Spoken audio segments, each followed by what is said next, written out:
This is assignment 1, problem 10. Very exciting. Last number of the first assignment. So, given an array of integers, print the elements of the array in decreasing frequency. If two numbers have the same frequency, then print out the one that came first. So our sample input is an array of integers, that's 5, 2, 5. And our output, we would want to print out the number that shows up the most first, and the number that shows up the least last. So for here we have 5, 5, 2. Yeah, and then if a number showed up 3 times, that one would be printed first. 4 times, that would print before that, etc., etc. Let's begin with the function definition. So we're just going to print out, public. We're just going to, not print. We're just going to print out, so we don't need to return anything from this function. Void. We won't have any outputs. We'll call it decreasing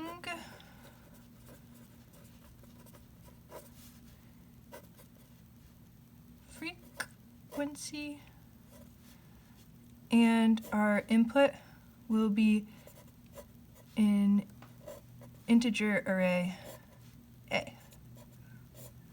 Let's open up the function definition. So first we'll have a for loop where we can put in all of the elements of the array. We'll put them into a dictionary where the key is the element of the array and the value is the number of times it appears. So let's initialize our dictionary.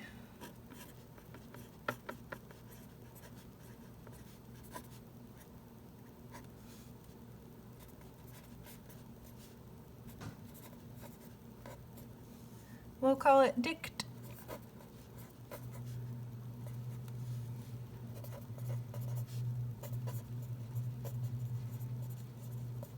Let's see if we can fit this on this line. Yes, we can.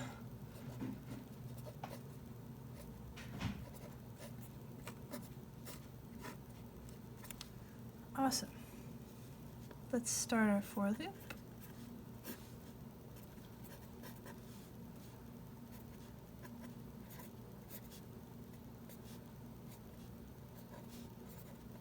So for the entire array, all the elements in the array, beginning at the 0th element, increase I. Open this up.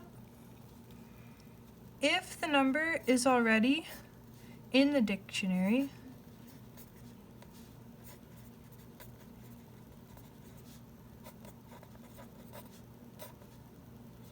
so if the dictionary already contains a key that has the ith element of the array's value,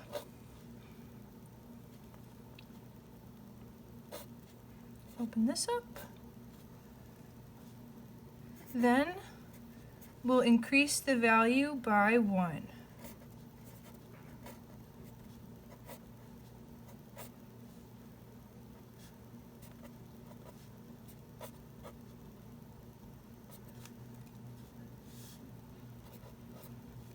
Else, I actually like my brackets like this. Else we'll add that element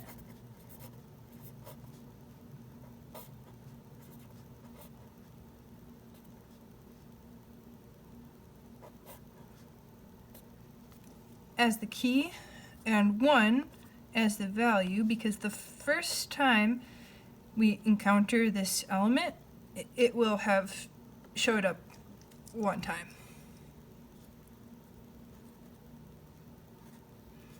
And we will close off the for loop. Now let's order the elements, the keys and values in this dictionary by the values, which hold the frequency that these appear.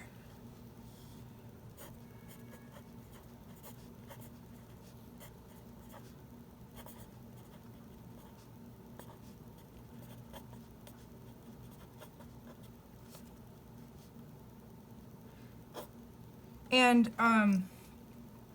like at the top of everything, we're going to use LINQ to do this. So at the top of your program, you would need to say using system.LINQ. So we can just add a using statement here.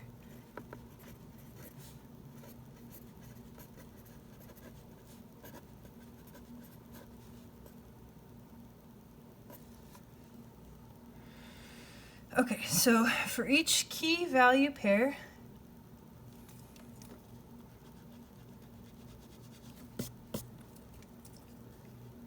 we'll call it number in the dictionary called dict. We are going to order by descending.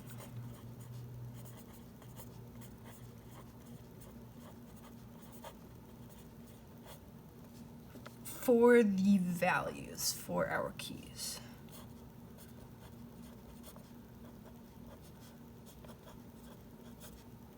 It's so cool how dictionaries work.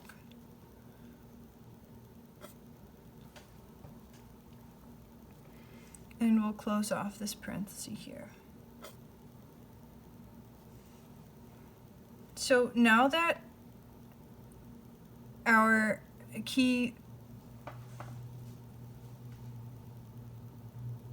as our key value pairs are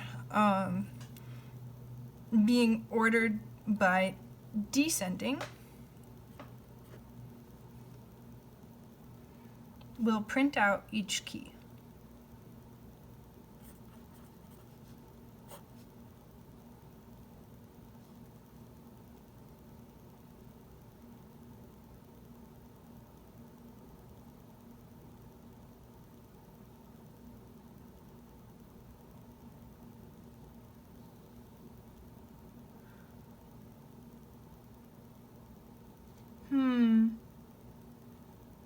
But if I do a for loop inside, of a for loop,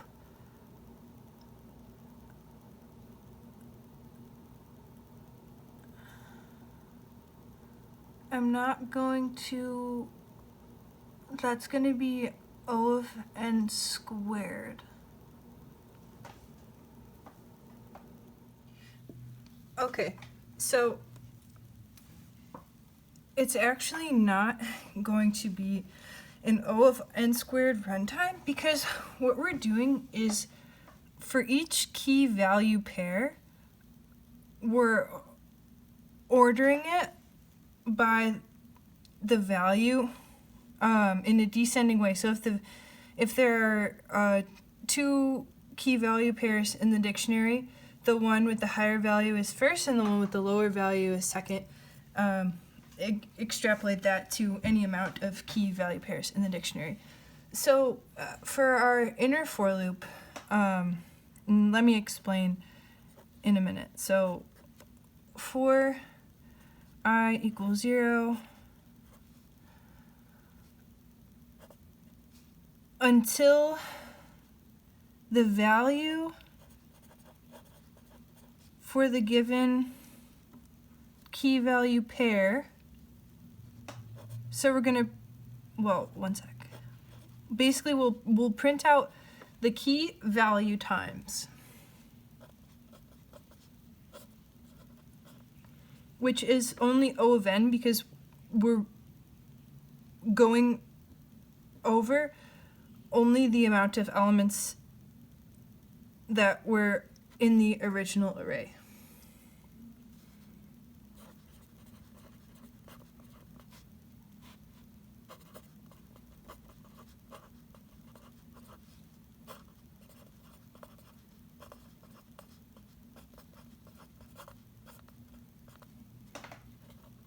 we'll close this off. And I think the best way to walk through this is simply that, to walk through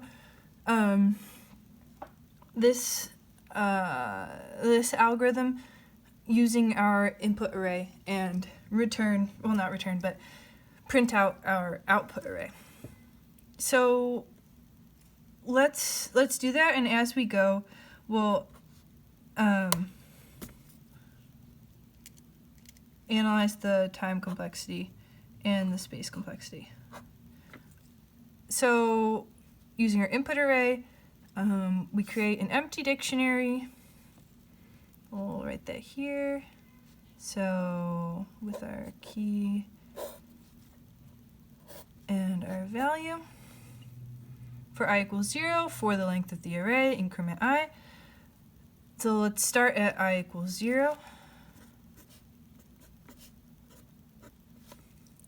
If dictionary that contains key for the 0th element, our dictionary contains nothing right now, so don't even enter that. Else dict.add the ith element, 0th element as the key, and the value as 1. So we'll add 5 as our key, and the value will be 1. Moving on, I is 1. If dictionary dot contains key for the ith element of the array, I is 1, the 1th element of the array, which it does not. So else dictionary.add that element, which is 2, and 1 as the value. Moving through where I equals 2, which will be the last time we iterate through this for loop. If dict contains key, yes, dictionary already contains 5 as a key. Then we will add 1 to that value. 1 plus 1 is 2. Now we're done with that for loop. So for each, right now this is what our dictionary looks like. For each key value pair, we're calling it as number in dict, order by descending for the values. So incidentally, the dictionary we're going to get out of this is the same dictionary we've written because this sample array is small, but order by descending key value. So first we have 5 and 2 entered in, because 2 is the highest value that we have, for I equals 0 until I is just less than 2, so until I is 1, increment I. Console.WriteLine, this key value pair dot key. So we'll go through this when I equals 0, and we'll say this is our readout here, and we'll do 5, and we'll increment I to 1. We can still enter this because 1 is less than number.value. The value for this key value pair is 2. We'll write out the key again, and then we will input our next key value pair because we're ordering by descending for the values, and 1 is less than 2, so we'll input the key as 2 and the value is 1. For I equals 0 until I is less than 1, so we'll only do this for loop once. Console.WriteLine the key for this key value pair. We'll print out 2. And we're done. There's no more key value pairs to loop through. So let's analyze the space complexity first. We have used a dictionary, which at worst case will have n key value pairs. So our space complexity is O of n. And our time complexity, we're only we have one for loop that iterates through all the elements of the array, and we have another set of for each and for loops, which I got caught up on for a second. But when you think about it, we're only iterating through n elements here. So our time complexity would be big O of 2n, but that's just dominated by n. So our time complexity is O of n also. As always, thanks for your review, and I'm really looking forward to the next assignment.